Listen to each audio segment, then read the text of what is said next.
Hello everybody and welcome to Mondoid on Wednesdoid, your one-stop shop for all things Project Zomboid. And this week, arts and crafts. I almost wasn't able to do this. Well, I would have done it anyway, but I'm really late. And I thought about just avoiding this Mondoid and doing it maybe next week, but I haven't missed a Mondoid in over 100 weeks.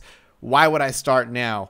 And it's really weird to say that intro after not saying it or not being in front of my microphone for so long, to say something in the manner of which I am presenting entertainment content for you to consume is weird. But this week it's arts and crafts. And arts and crafts is kind of a small blog, a little bit of important information which we're going to talk about. To be honest with you, not really enough here to pull apart and discuss. Just some updates. So if you're not one to go read the blog on projectzomboid.com, and just want to listen to me talk about it, that's totally fine, because this one is really just some minor updates. And the biggest one is actually brought up right away. The stealth feature that was supposed to be part of build 31 is going to be pushed back to build 32 for good reason. Essentially, the animation system is really deep and intricate, and you're going from the kind of animations they have now to an actual like 3D animation system is taking a lot of work, as it should be. And instead of slowing down and holding build 31 off until it's done, they want to get build 31 out there so the new trait system can be played with and enjoyed by everybody out there, while still working on the stealth and bringing it out in build 32. If they held it off till build 31 could be kind of a ways off. So build 31 will be out sooner rather than later, and it will not have the stealth feature in it, unfortunately, but there will be some new stuff to play with, along with a lot of fixes, of course. That being said, build 32 is now kind of aiming to be pretty freaking big, which is going to include the stealth system, of course, that they're working on. But the crafting system is going to get a bit of a reshuffle. I think they've discussed this in the past. If not, then this is the first time. But I feel like they have.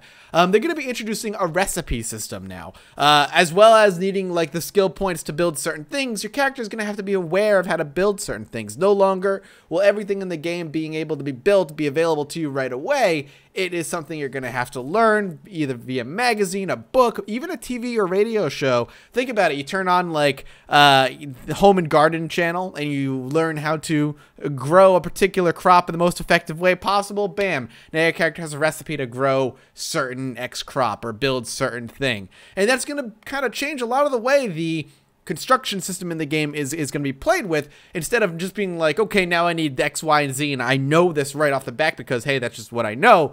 Now you're going to jump into the game and be like, okay, I really need to get some really good walls built. My character doesn't know how to build walls right away because he didn't start as a carpenter. He started as a farmer or a policeman.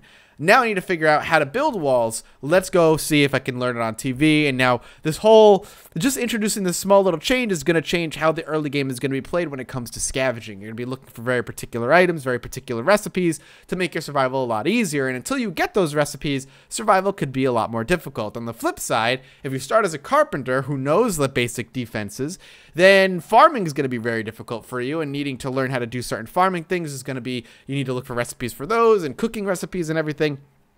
And what that's going to mean is that if you go it alone, you go it solo, which it's still very possible, it's going to be difficult. But if you're playing with NPCs, say in the game, grouping up is going to be important. And more importantly, if you're playing multiplayer, grouping up is going to be more important, because survival for you is going to be much more difficult going it alone as opposed to grouping up and playing with others. So, you know, it's going to add a nice little spin to how you're going to focus on the priorities of your early days of surviving and what you're going to be looking for as opposed to what you're going to leave behind. It should be fun. I'm excited for it. Outside of that, though, there's really nothing else to talk about. But I'm excited to see build 32. I think build 31 is going to be good, but now that we're going to get both a recipe system and a stealth system in build 32, I think build 32 is the one to look forward to. And that's it. That's all I've got. I'm sorry. It's short. It is what it is. Man, it feels good to be in front of my microphone again, though. I don't want to stop talking, but I'm going to stop talking because I got some other videos to record. Thank you guys so much for watching. If you're a once a weeker, I'll see you next week. If you're a regular, I'll see you later today. And as always, I will see all of you next time. Bye-bye.